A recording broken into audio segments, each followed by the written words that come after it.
This is Appalling News, your most trusted source for fake, real news. I'm Paul Chatto. The Canadian federal election is fast approaching, and we promise not to belabor you with news that is of no interest to anyone. It is Canada, after all. It was only a short time ago that the Conservative Party, headed by Pierre Poilievre, had what looked like an insurmountable lead.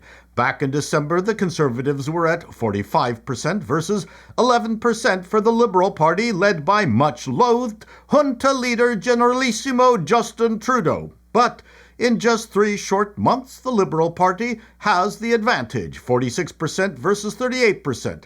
How did this happen? Canada's economy was in the toilet. It had the worst per capita economic growth during 9 years of Liberal Party rule. Gas, housing, and food prices skyrocketing. Immigration was out of control. The solution was to airlift in the charismatic Mark Carney from the UK to succeed Justin in a fixed Liberal leadership race, and then steal most of the Conservatives' platform and pretend the previous 9 years never happened. Liberal candidates who defended Trudeau while in power have suddenly abandoned all the sweet nothings they told us, like a hooker after she got paid.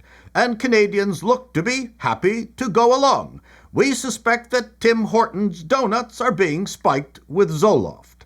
The Liberals brought in a punishing carbon tax. Poilievre promised to end it. Carney paused it. Gas prices plummeted. Oops, it looks like the Liberals destroyed the economy for no good reason. If the Conservatives lose, the death blow will be traced back to the 1-2 punch of women going gaga over sexy Carney and Trump's 51st state tariff assault on Canada. Poilievre is seen as a CAGA version of MAGA, with the sex appeal of a knothole, even though Trump said he'd prefer Carney over Poilievre. It seems Canadians' hate for Trump has not affected Mark Carney. Will conservative Canadians burn their Lee Greenwood CDs if Poilievre loses? But while the Liberal strategy of stealing the Conservatives' platform seems to be working, the NDP, the New Democratic Party, Canada's equivalent of Columbia University's pro-terrorist, unwashed student Marxists, have taken a different approach. They've engaged an OnlyFans porn model, Jessica Wetz. Here she is chumming with NDP leader Jagmeet Singh. As Canadians, we're proud the American military does not get to decide what goes on inside our borders because we don't vote for them, and Palestinians deserve the exact same thing, and I know you feel similar. To get out and vote, yeah, and absolutely. We also have an important platform to help people around the world where their voices are being silenced, and we can actually amplify their voices. And here is a promotional image she posted on X for her OnlyFans channel. And here she is going on the NDP campaign bus. We wonder if she broke OnlyFans' Bonnie Blue's record of having sex with over 1,000 men in 12 hours by having sex with 50 socialists in 15 minutes, which would beat the 1918 Soviet record by 5 minutes.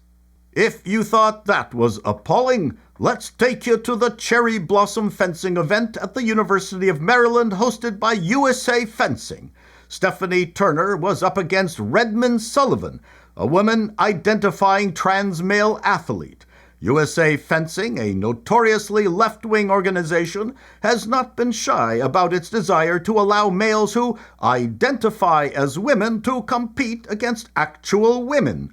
Fencing for men attracts a certain kind of male, like field hockey attracts a certain kind of female. Here, Turner bravely takes the knee rather than compete against a woman with a penis.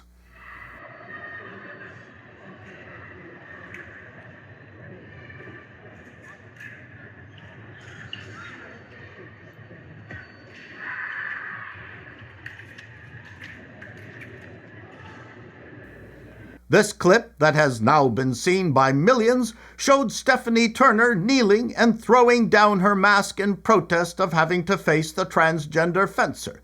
Turner received a black card and was tossed from the tournament. If you had difficulty seeing the difference between Sullivan and Turner in the video, here is a picture featuring Sullivan. Yes, it's hard to tell which one is the dude. Luckily, Appalling News was able to capture the conversation between Sullivan and Turner using our CSI enhancement tools. Hi girl, what's up? Go away. Oh, just checking to see if you're okay. Bite me. I'm going to take selfies in the girls' washroom. Do you want to come? Suck my non-existent. Whatever.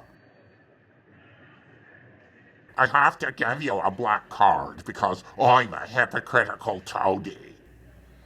As we always say here at Appalling News, men make the best women. This is Appalling News, and that's the way it is.